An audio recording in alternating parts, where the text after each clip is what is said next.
Welcome to What They Don't Tell You About Being a Survivor, a podcast that builds community amongst those affected by trauma with the purpose to promote healing and social change.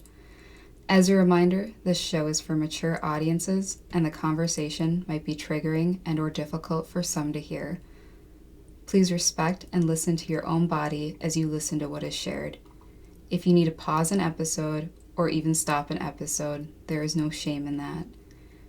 We acknowledge that those listening will hear personal journeys that are like their own. There are resources listed on our homepage if you want to talk with someone. Please know there is help. There are people who care. You are not in this alone. We thrive in diversity, and as such, there will be people who have different views than you do, and that's a good thing. The world would be an awful place if we were all identical. There is no judgment in this space. As always, I am your co-host Laura, and I would like to introduce our host for the episode, Dr. Robert T. Muller, who is the author of Trauma and the Struggle to Open Up.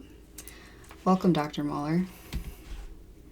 Welcome, Laura. Thank you so much. I really appreciate it. You're welcome. So, would you like to share some about your professional experience and what's led you to being on this podcast today?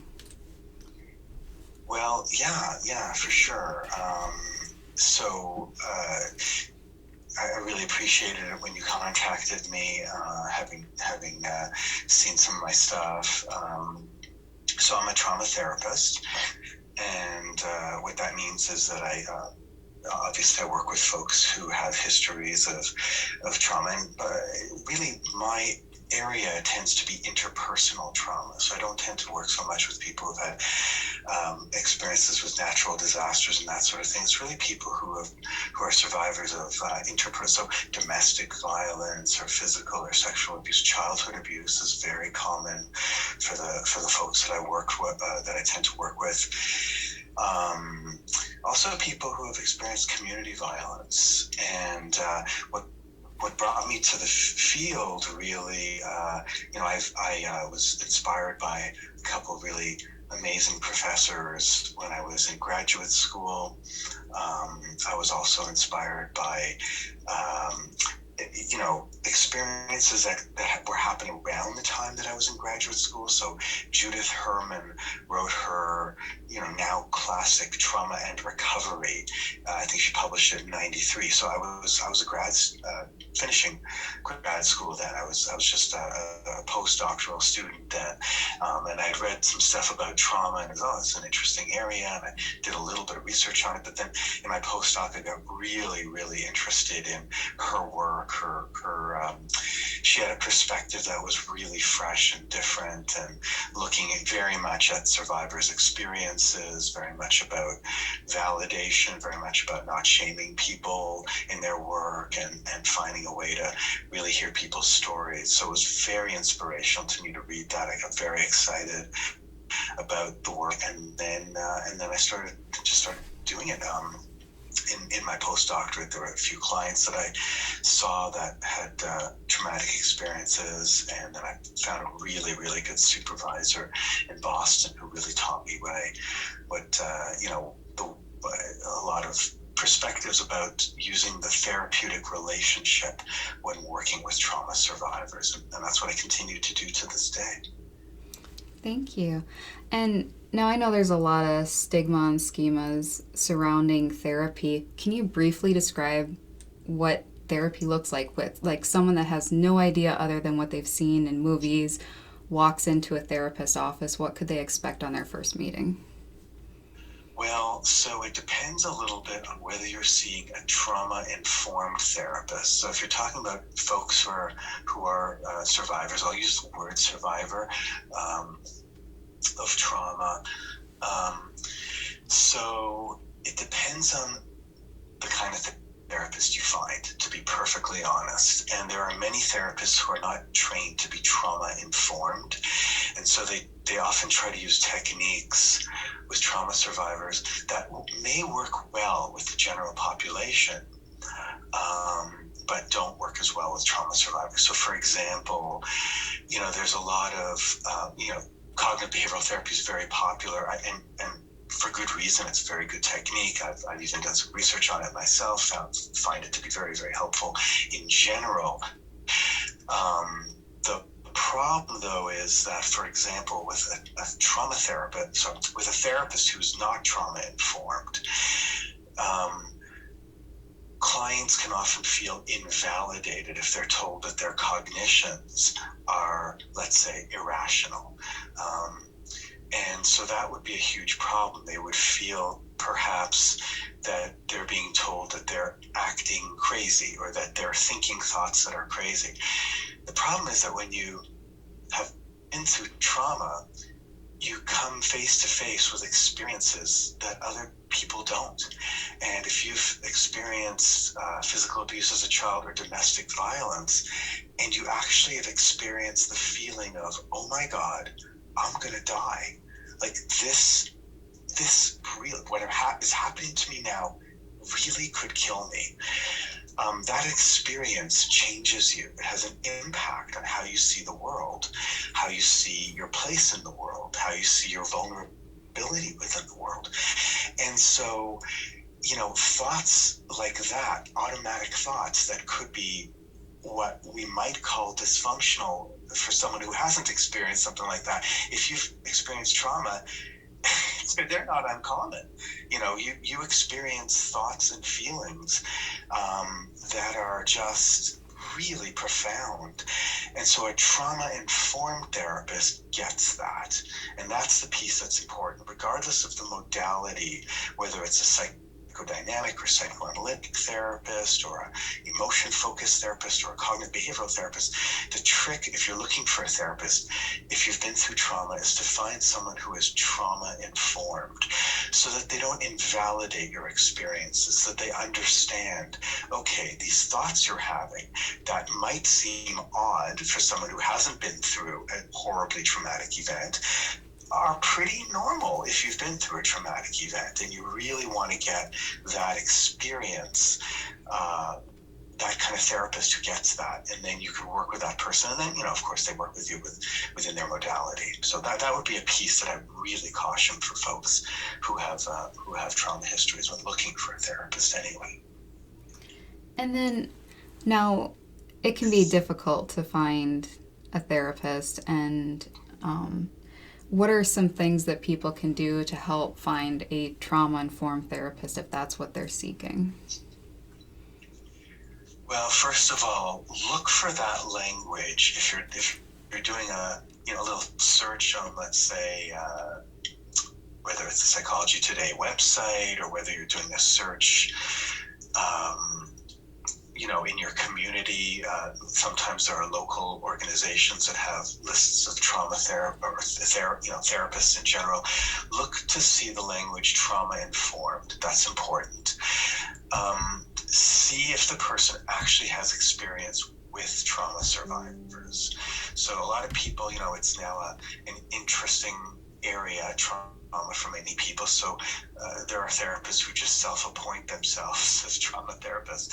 You want to be careful about someone like that, because if they don't have the training, it's tricky. I don't care so much about the degrees, whether a person has a master's in social work or a master's in family therapy or PhD in psychology or psychiatry or whatever. I don't care so much about the degree after their name.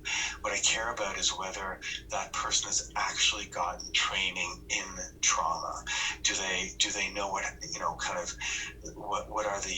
what is the standard of care for trauma survivors? Do they know about how to help people slowly find a way to talk about their experiences without overwhelming them? Have they learned about techniques like grounding strategies to help people so that they have the ability to relax and calm themselves down when they are triggered? Things like that. So those are techniques you want to make sure your therapist has gotten training in before you sort of jump into therapy with someone who calls themselves a trauma therapist. It's okay to ask questions in the initial meeting. I find I suggest this to people when I if you're going to shop around for anything, you name it, any service provider, it's okay to interview them, to say, okay, here, I want to make sure you you get where I'm coming from here before I sort of invest time and money into this, and that's okay to do. So I would say interview the person and make sure that they work within a style that fits for you. But also the trauma-informed piece is really important. I'm glad you brought that up because, like, I've talked to so many people who have tried therapy, but their personality didn't mesh with their therapist and they just gave up thinking that that was how all therapists were. And Right. I think it's important to, like, when you're doing that initial interview, like you said, that you make sure your personalities match or blend well. Yeah. Yeah, it's really interesting. I mean, sometimes it's not even about whether the therapist does or doesn't have training. There are people who just, I just gel with, and there are people who, for whatever reason, we just don't. And early on, it could be a lot of things, but sometimes it's a matter of style. Sometimes it's a matter of theoretical orientation. And as a therapist, does a therapist have more of a orientation toward looking at the client's past, or is a therapist more present focused? Is the therapist more talkative, or is the therapist more of a silent type? Whether the therapist is male or female, I happen to be male. That's not something I can change, right? So for some people that works really well, for others not so much. And so there can be a lot of personality and personal characteristic issues that make for better and worse match. Sometimes it's called goodness of fit. We talk about goodness of fit in the therapy literature. Sometimes it's just a good fit between client and therapist, and sometimes not. Yeah, So, thank you for speaking on that. And yeah. can you share a bit about your book? Oh yeah, for sure. So I wrote Trauma and the Struggle to Open Up about, let's see, I published it in 2018, so it's a few years old now, and I really enjoyed writing it a lot. It was a great opportunity to really take some of the things I've been working on and thinking about. I'm a professor at York University in Toronto, and so I've been doing research on psychotherapy and trauma therapy for many years. But I'm also a practitioner, and I have very active private practice, and I also do supervision with my graduate students who see patients.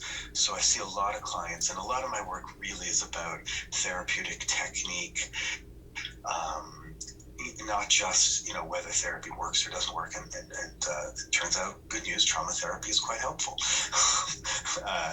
But it's also how you do it as a therapist. A lot of it is the technique you use, particularly the relationship that you build with your client. That's one of the most important pieces of good trauma work. So trauma informed is important because you want a therapist who gets the idea of validation, who gets the idea of good psychoeducation for clients, who gets the idea of teaching clients grounding strategies and ways to manage their triggers when their triggers emotionally overwhelm them.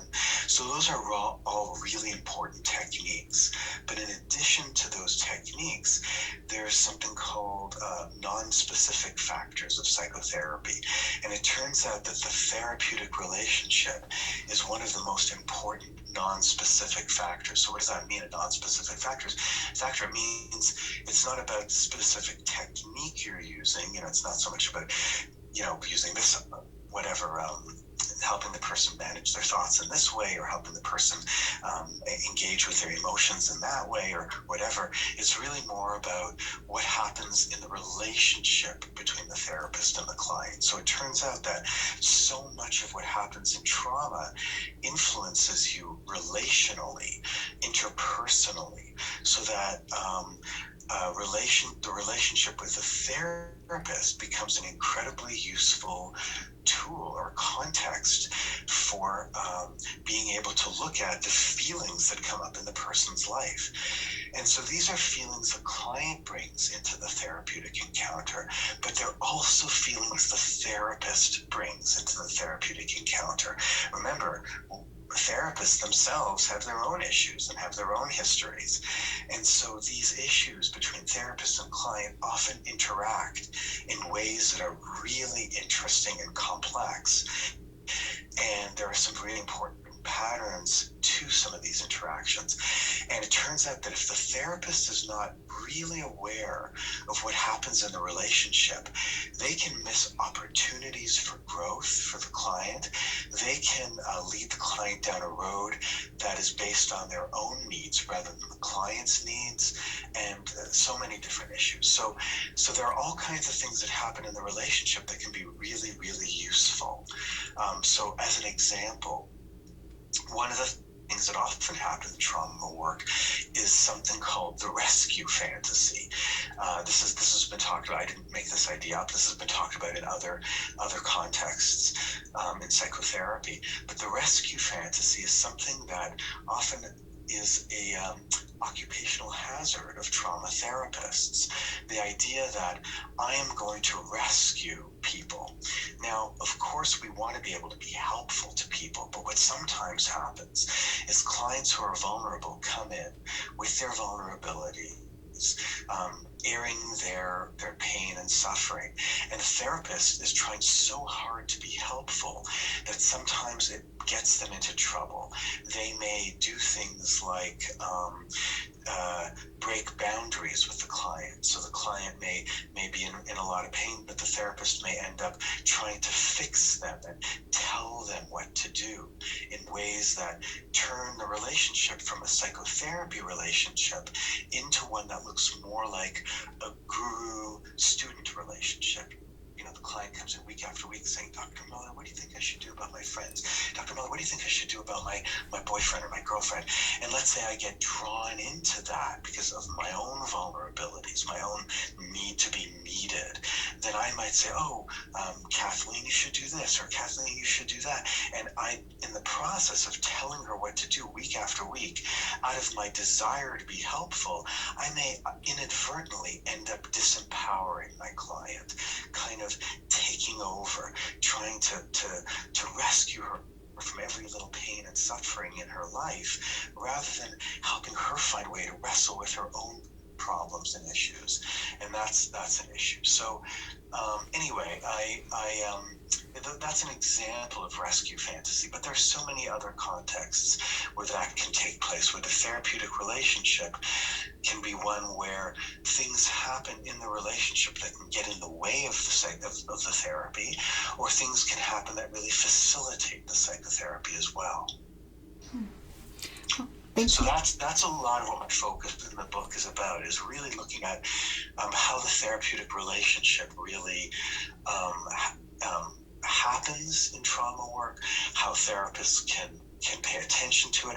And this book is also for clients. It's not just for therapists, because for clients, it's also, hey, if something happens to me and I get pissed off at my therapist, the book also says, well, that may or may not be a problem. That may be an okay thing if you and your therapist can work it through. So if you can go to your therapist and say, hey, you know what you said last week about such and such, I really felt invalidated. Now, if your therapist is a good therapist, then they should be able to say, okay, hang on a second, you know what?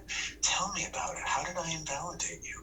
And they can stop and pay attention and listen to you, and then something really cool can happen where you two can work through a conflict, and that can be enormously growthful for a client to be able to work through a conflict with their therapist in a productive way. It can teach them really good self-esteem skills. It can teach them really good conflict resolution skills. It can be very growthful for them. So in a sense, I wrote the book both for therapists and for clients. Well, thank you. I have just started reading your book and I need to finish it here. I want to finish it. And I really appreciate the examples you give using different people you have helped. It kind of puts it into a visual context for the reader that I greatly appreciate. And it's interesting too, because so much of therapy is confidential that, we're kind of left with the media images, if you haven't gone to therapy or gone to school for psychology or anything. And so reading your book is just really insightful, and it's kind of eye-opening, like, oh yeah, a therapy relationship is a two-way relationship. It's not just one way either way. It's both individuals coming in there with their own stuff. Yeah, for sure, for sure. It is always it's interesting using therapeutic cases in a book, especially in a field where anonymity is really important. So I had to make sure that either I had consent from clients. Regarding educating the public. So there were some clients who were open to giving consent so that their situation can be used to help educate others. But with many other cases, I had to really be careful to disguise anonymity, or to keep anonymity and disguise any identifying information. Or I also used composite cases, which also disguise the person's identity. But it's really tricky, and there are standards of practice that the American Psychological Association has put together for how to be able to do that. It's a tricky process because you want to educate people about psychotherapy and use realistic examples, but then you also need to balance that with hiding personal identity, and that was a piece of interesting writing. It was a writing challenge, finding a way to do that. I imagine it was, but yeah, it's very helpful, especially thinking, I think it was the first client that you talked about who opened Right. up via email, which was interesting to Right. me because it is so hard to open up verbally, but it's easier to write things down. And that is a very common thing nowadays. So I'm old enough that I started practicing right when email started. So kind of like I know it's sort of like feels like it's almost prehistoric at this point, but yeah, this was the 1980s. Is that right? I finished graduate school in 90. Yeah, I started graduate school in 87, so I finished in 93. So yeah, email was just kind of starting at that time, and so for at least 10 years of my practice, it was really not. Clients would never email a therapist. They might leave a voicemail message maybe or something, but it was really not typical for clients to email. But then somewhere there's a real shift culturally, somewhere around 2000 and I don't know, something. Um, uh, Clients, especially trauma clients, started to email me, and I started to realize that exactly what you're describing, that for many people, stuff that would be really hard to talk about in person would start to come out. They would, in the middle of the week, I'd get an email message, oh, so I want to tell you about this, doctor, just sort of like giving me a little. And then what I would do is, and I still do this, I would bring it into the session and suggest, okay, let's talk about this, and again at a pace that the person can handle. But in many cases, it's easier to broach a topic with the anonymity, with not seeing the person face to face. And you know what? Any way that people can begin to talk about their story is okay with me, right? I mean, this is hard stuff to talk about. So if that's how they start to open up, well, okay, that's the way it starts.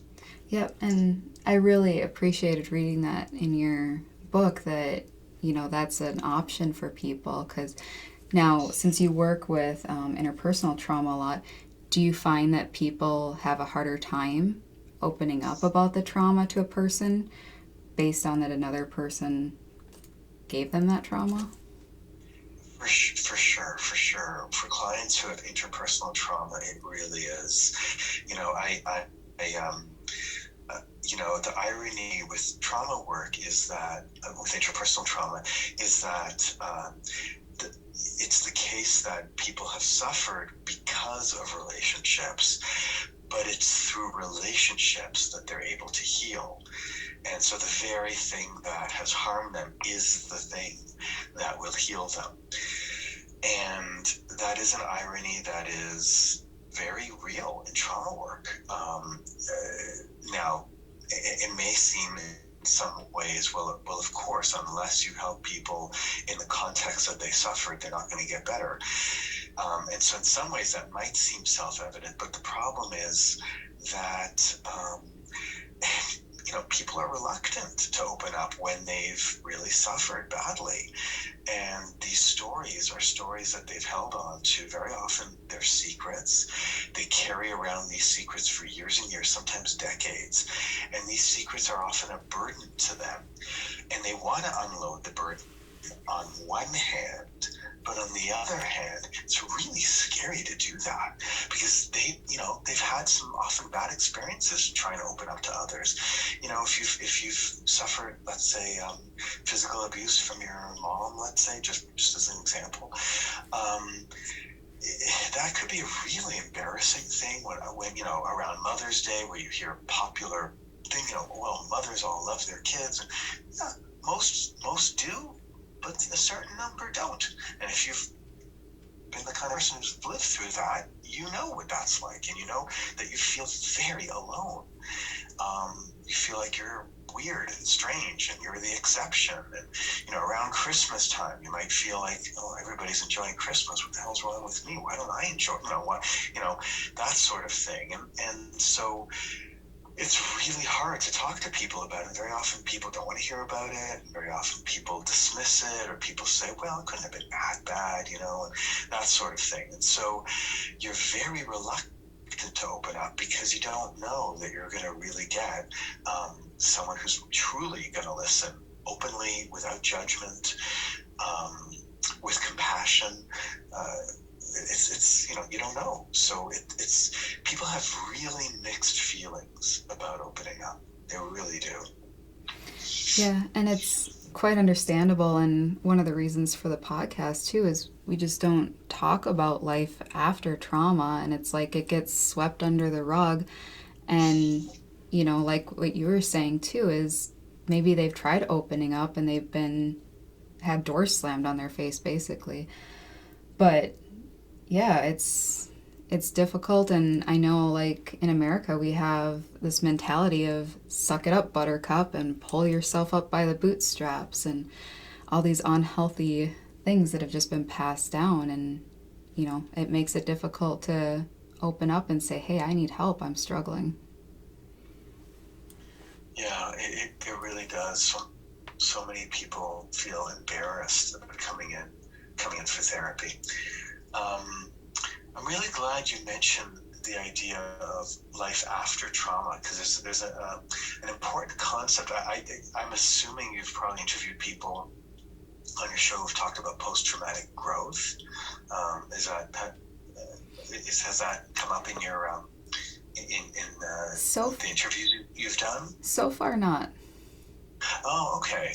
Well, maybe I'll just briefly mention then that around this idea of life after trauma is this interesting concept that was developed actually really about 20 years ago, but it's gotten a little bit more popular in the literature today, which is the idea of, it's called post-traumatic growth. And the idea is that trauma experiences change people, and sometimes they do so in surprising ways. When we talk about post-traumatic growth, what it means is that in the process of reckoning with some of life's difficulties and painful experiences, there's the potential for a certain amount of individual growth, where the person can come to face issues and demons that they have never faced before, if they have a good therapist or good relationships with people who can really be by their side and people who validate them. Then there's the opportunity for them to learn from the experience and grow from the experience. And so post-traumatic growth is about a reckoning. David Brooks, the American columnist David Brooks, he writes for the New York Times, has talked a bit about how post-traumatic growth is a reckoning that helps people confront the elemental questions of life. So, things like, why would, if you've been survivor of domestic violence or whatever, you might ask the universe, what kind of universe would do this to me? What kind of God would do this to me? Have me experience something like this. So these are questions that don't have answers. They're questions about life, the world, and your place in it. And they're questions that a good trauma therapist helps people explore. And again, they're not questions that any therapist has, quote, an answer to, but they're questions that if you're open-minded and you're courageous and you help your clients find the courage in them, that they can begin to confront questions about their own suffering that can lead to places that they may not have initially thought they would go to. And so then that can be a growthful experience. One thing you want to be careful about for those people who are therapists and listening is post-traumatic growth is not, and I really emphasize this in huge, bold lettering and italicized, whatever. It's not about saying to clients, hey, look on the bright side. You went through this traumatic experience, but you can grow from it. So we can all grow, and whatever doesn't kill us makes us stronger. It's not that, and it's really that sort of attitude is a dismissive attitude that really leads clients to feel invalidated. So it's not that you want to have someone, quote, look on the bright side. It's really that you're having someone immerse themselves in questions that are difficult questions about their own life. And you want to help them, find strategies to be able to cope with their day-to-day environment and help them open up regarding painful experiences. And in that process, what happens is the potential for some growth. So that's what post-traumatic growth is. It's not something you can force. It's something that happens if you do good therapy with people. Thank you so much for bringing that up. There is so much pressure placed on people that have experienced trauma. It seems that they just need to get over it and they need to move at other people's paces. And I think it's so important to really emphasize that we don't all heal at the same pace, and that's fine. It's more about healing correctly than healing in a timeline, I think. So true. It's really hard when people feel that pressure to get over it. I absolutely have clients say exactly that. I mean, you said it beautifully. I've had clients say to me exactly as you said, suck it up, buttercup. That's what they learned in their home. Yep. And if that's what you've learned, and again, I'm not trying to say that these popular ideas like whatever doesn't kill you makes you stronger. I'm not trying to sort of say that those are terrible ideas. I'm more just trying to say that in the world of when you've experienced really awful stuff, from people that you've really trusted. Those of us who know those experiences, whether it's a family abuse or domestic violence or really awful bullying, like if you've really trusted your friend group and they've really turned on you and made you feel humiliated, those people who have been through those kind of traumatic experiences really know. They know suffering, like they really know suffering, and it's an awful experience, and you just cliches don't help. None of those cliches help.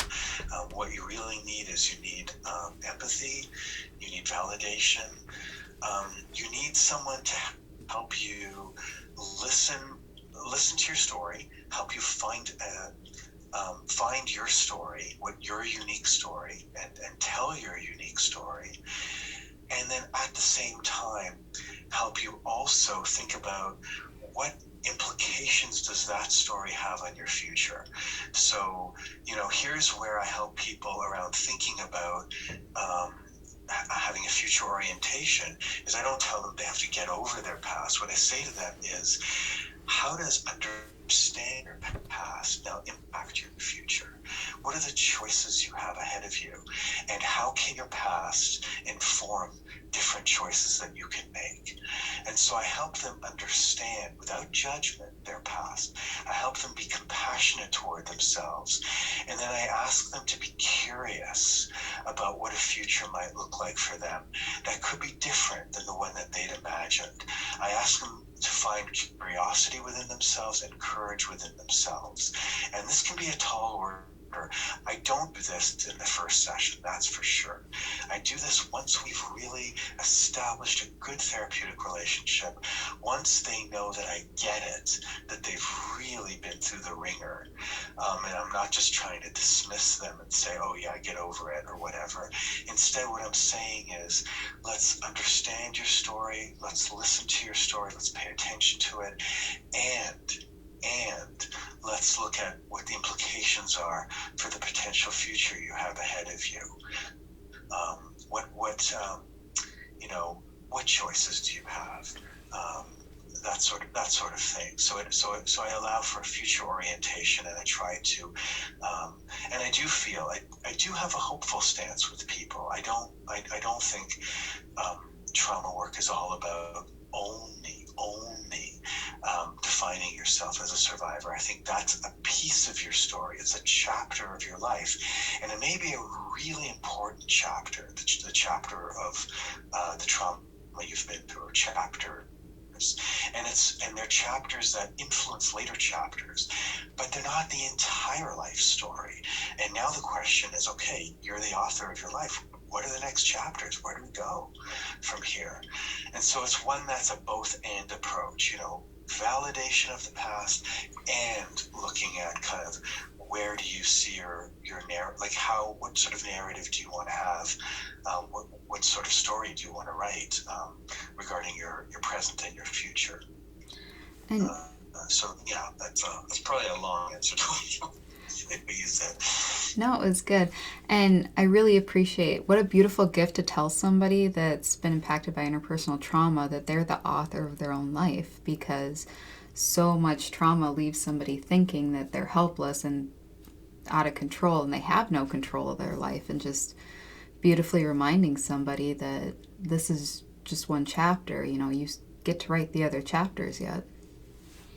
Yeah. It's a delicate balance, and this is part of the relationship if you're a therapist, like those of you who are therapists listening. It's a delicate balance because hope is a cruel taskmaster for many trauma survivors. They've hoped before and been disappointed. And so when you instill hope, you want to be realistic and honest with people. It can't be blowing sunshine.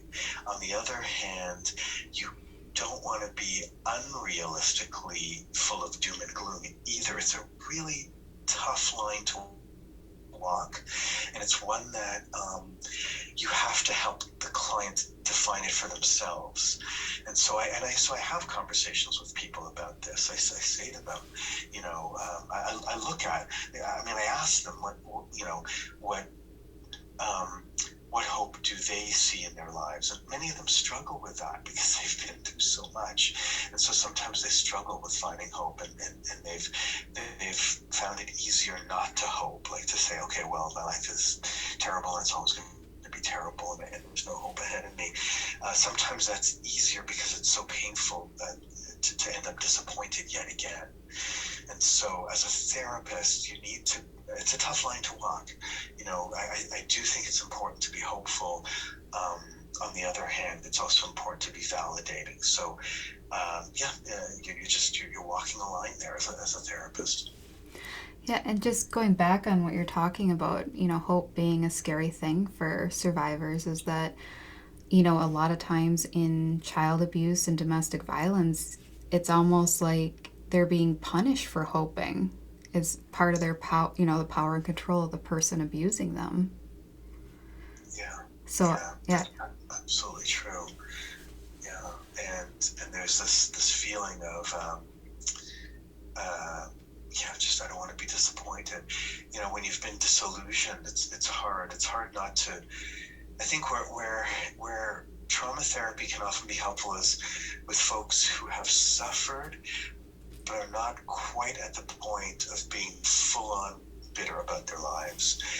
It's harder with folks who have been completely embittered, where there's a sense of being completely jaded and a sense of being completely jaded and cynical about the world. That's a tougher place.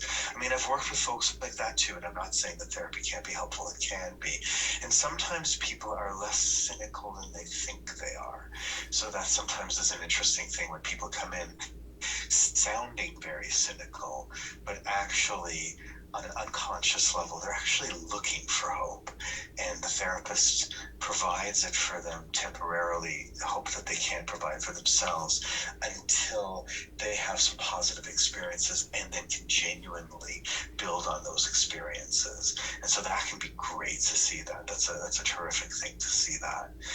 But it's hard. It's hard for people who've been through a lot. It's a scary thing to hope, right? I mean, I get it. It's hard. Yeah. And I just thinking about what you're saying, like people become guarded and, like we hear they have walls up and stuff as a form of self protection. And I can imagine a lot of people coming in for trauma therapy just well guarded, trying to protect themselves. Oh, for sure. And the guard can look really, there's the tough guy kind of guard, you know, it can be pretty extreme. I've had clients, yell at me, swear at me, tell me to go, shove it where, I've heard it all. I've had pretty intense, and again, it's, I don't necessarily mind that. If I have someone who's really angry, they're engaging with me. And I'm okay with that. I mean, defensiveness, I can really work with. And I've had really subtle defensiveness too. I mean, sure, there's the person who does that, and there's also people who, sort of more passive aggressively, kind of like, they agree with everything I say, but then they don't do anything. They don't do anything different. So they're sort of like agree but kind of disagree, and don't. They're guarded in their own kind of more subtle way. So I've seen and everything and anything and everything in between those. So there's all kinds of ways that people build walls, find ways to protect themselves, and the trick is actually noticing those walls, respecting them as a therapist, not trying to break them down quickly kind of thing. Instead, building the relationship slowly, building a sense of trust slowly. And then as the person trusts you, the walls naturally do come down, and then you want to pay attention to little cracks in the walls where you can sort of reach over, extend a hand and say, hey, I'm with you. I'm on your side here. And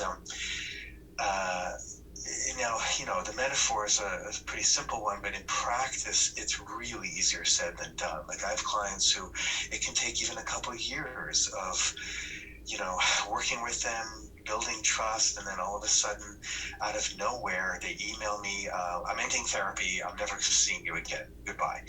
And then I'm like scratching my head saying, what the heck happened there? It seemed like a very good session last week. And then I might email them back and I might say, Kathy, I'm really confused. And they might write me back and say, just, bugger off, you're terrible. And I might say, you know what, and I've done this with people, I'm gonna be at the session this week. If you don't want to show up, that's your choice, but I'm gonna be there. So here I'm being a tiny bit pushy, just a tiny bit, not horribly, but just a tiny bit. So I might say to the client, I'll be there next week. If you'd like to come. If you don't want to come, that's your choice, but I'll be there. And so then I'm there, and let's just say this person shows up, and I might say to them, Kathy, you seem pretty annoyed with me this week. What happened? Sometimes what happened was the very fact that we had a good session, and the client got so upset because they started thinking, boy, this guy really understands me. What happens if he drops me next week? Then I'll be abandoned and I won't have anybody. And so that was why the person dropped therapy. So it wasn't even that I did anything wrong. Sometimes I do things that are wrong. But in this case, let's say I didn't even necessarily do anything wrong. It just felt really scary to the client. And so the walls went up. And so, we had to, so that's an example again of working it through in the relationship. Um, it can be really tricky because people have mixed feelings again, so this person maybe, and I might say to them, gee, and I noticed you showed up, but you told me you weren't going to show up. And then Kathy says to me, yeah, well, I know, I said I wasn't going to show up, but secretly I hoped you'd be here. And so, right, so because people have mixed feelings when they've been through trauma, part of them is scared to trust, but then part of them wants to trust. And that's really the, working in therapy with a trauma client, using the relationship, it's really about using an elegant approach. It's really about understanding that people have mixed feelings, and not trying to sort of force one thing or the other, but kind of being really patient and listening to all the different mixed messages that people have because they've suffered. Yep.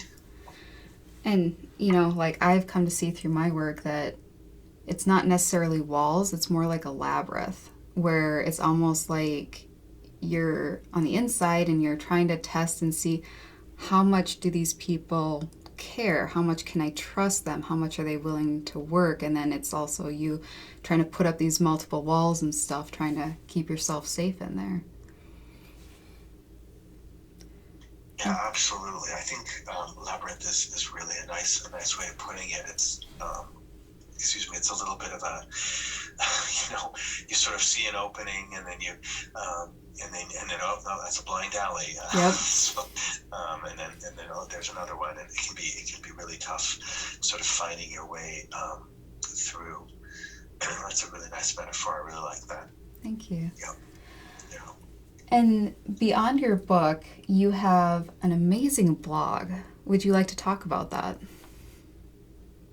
Yeah, so there are two of them actually. So one is a Psychology Today blog called Talking About Trauma, and the other one is an online magazine called the Trauma and Mental Health Report. And both my students and I post articles on trauma and mental health.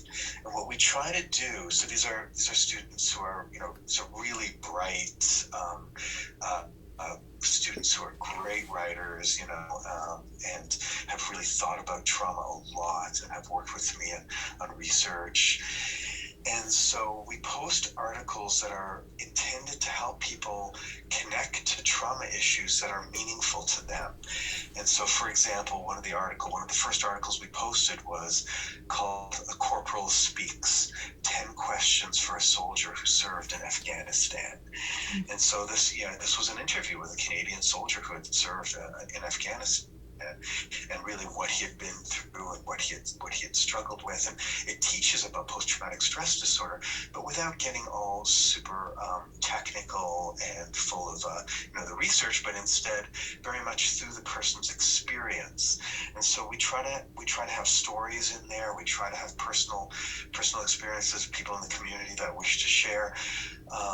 And then also interviews with experts, new approaches to therapy that people considered in the past. So articles about music therapy with trauma, or art therapy, or other kinds of therapies that have been found to be helpful.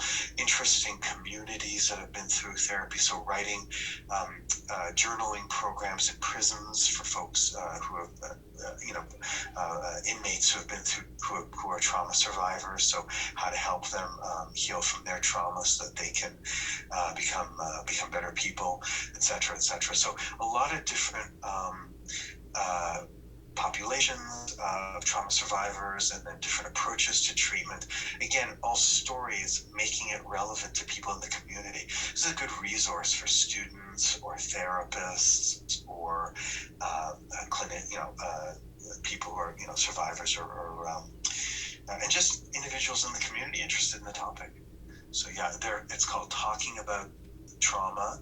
Is my Psychology Today blog, and if you search under Robert T. Muller, Psychology Today, you'll find it. or just talking about trauma, Robert T. Muller, or the Trauma and Mental Health Report is the online magazine that we have.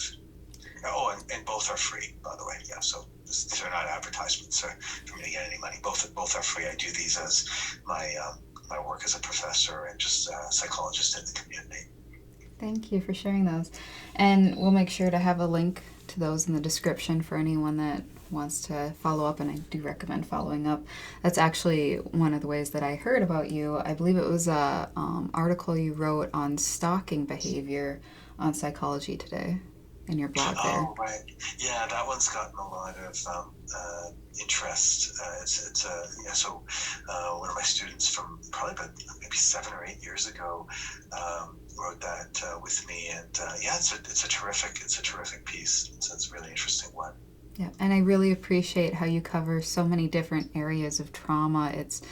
And like you had brought about people, inmates and their own trauma that they've dealt with, because surprisingly a lot of inmates have experienced trauma and they just didn't get the help that they needed. Yeah. One of my best friends, David Day, used to be a prison psychologist. So he now does criminal justice research. He's a professor at Ryerson University in Toronto, and he used to be a prison psychologist. And he said he could not believe how many people. I mean, just really. I mean, almost everybody had a trauma story, and he said the thing that he did, I mean, honestly, he said mostly I just listened to them, and these big burly guys would just, after a little while, all you do is just listen, and they will talk. They want to tell their story, and it's just I mean, he really found it a very, very growthful experience for himself. Yeah, and I do a bit on restorative justice too, and it's like you get a lot into that, and it's heartbreaking that you think of a lot of people that are sitting in prison might not have been there if they would have gotten the help they needed. Yeah, I know. Yeah, and then sure. You mentioned a few times here you're a professor at York University, correct? Yeah. So may I ask, what do you teach there? Oh, yeah, so clinical psychology. So I have a course that I teach on trauma, and obviously trauma. I think it's called Psychology of Trauma. That's the undergraduate course, and then I have a graduate course for the doctoral students, Psychotherapy of Trauma. And and then also I also do clinical supervision. So graduate students who are learning how to do therapy, training to become clinical psychologists, learning how to do therapy for the first time, really. So they're quite novice, but they're very eager and bright and very astute, thoughtful people, very, very caring people. And so they're just learning this stuff for the first time. So it's a very exciting process, helping them kind of land on their feet in the process of doing therapy. It's exciting. It's beautiful to see somebody that's so passionate and focused on helping those that have experienced trauma, teaching the future generations on how to help people with trauma. Yeah, when I started, they were just, graduate students were only about 3 or 4 years younger than me, and that was like, how much do I know? And now they're starting to, like, they're approaching so my own kids, my daughter's now just starting out as a professor, and my 2 sons are in graduate school now. So undergraduate students now seem like, younger than my own children. So it's kind of like I'm starting to feel this sort of almost grandparent feel toward them, which is weird, but also kind of fun at the same time. It's kind of cool. Yeah, that is a neat perspective, and I'm sure your students appreciate that too. Because it is nice. I mean, you're looking at students that a lot of times are away from home for the first time, and just having that nurturing environment is so important, especially when learning about trauma. Yeah, and the students so York University happens to be located in an area of Toronto that is very, there's a very very, very large immigrant population there. And so most of the students at that university are, many of them are first-time university students. So many of their parents came to Canada as immigrants and more like in the trades. And so, or service industry type jobs. And these kids are all, many of them, I don't say all, but I'd say, probably 80-90% are first time, like their parents didn't go to university, so these are first time university students. And it's very interesting getting their perspectives, because very often studying psychology is kind of like a little weird for their families. Like, wait, what, you're studying what? So it's a sort of a strange thing that that they have to kind of have conversations with their family about. I mean, in fact, most of their families actually are supportive of them and are very excited to have their kids in university. But it's an interesting experience. Like, many of them just have that unique child of immigrants experience, which I connect with, because my parents came to Canada as immigrants. They came to Canada in the 1950s after the failed Hungarian Revolution, and they were immigrants. And I grew, they were obviously the Eastern European. There was a lot they didn't understand about dominant Canadian culture, and so I grew up with that experience myself. So in many ways, I can relate to my students, even though they're so much younger than me. Oh, that's interesting. And yeah, empathy is definitely a great way to connect with people. Is there anything that we didn't talk about that you're hoping to discuss on this episode? No, I think we've covered a lot, and I really appreciate, Laura, the opportunity to come here and speak with you. It was really enjoyable, and it's always great to be able to share some of the things that I've learned over the years, and some of the research I've done with my grad students. So thank you so much for the opportunity. Really, really appreciate it. Oh, thank you, and more than happy to have you here. And just one final question then. Is there anything you would like to say or share with those that have experienced interpersonal trauma and haven't started therapy yet and are thinking about it? Well, I would say that therapy is challenging experience. It's not easy to do if you've been through trauma. On the other hand, it is a growthful experience. So if you can find someone who is trained properly, so that's important. And if you're at a place in your life where you're willing to, open to sharing and need the opportunity to do that, and are really looking for some help dealing with specific challenges that come out of your trauma, it can be a really growthful experience. And so I do recommend it. Our research shows that on average people do benefit from trauma therapy, but that it's not easy. It's a painful process, right? Because you're wrestling with stuff that, in some ways it's easier to just leave. In some ways it feels easier to leave well enough alone. The problem is that for so many trauma survivors, their trauma histories continue to affect them. For example, so many trauma survivors struggle with substance abuse. And again, I don't have anything against some substance use if it's not affecting your life. But when it starts to cross that line, that it's affecting your life, affecting your relationship, affecting your parenting, affecting your work, that's when you know, okay, this way of coping is no longer working. And so there's a sign there for you that, hey, I probably need to get help with this stuff. It's, the tried and true methods that I've used aren't cutting it anymore. And so I need somebody to help me out here. And so that's where I would say you really want to consider trauma therapy. But it's, again, I get it. It's not easy. It's a challenging process. It's a painful process. Well, thank you for sharing that, and thank you for sharing everything that you did today. Oh, you're very, very welcome. You're very welcome. Thank you. Thanks. And thank you for listening to this episode. If you or someone you know is interested in being on an episode as a victim, survivor, professional, or panel participant, please email us at info@menaspeacemakers.org. And again, that is info@menaspeacemakers.org. To be notified of new episodes, please subscribe on whatever podcast platform you enjoy using. This podcast is brought to you by Podbean. Podbean is the easiest way to create your own podcast. We use Podbean to host what they don't tell you about being a survivor.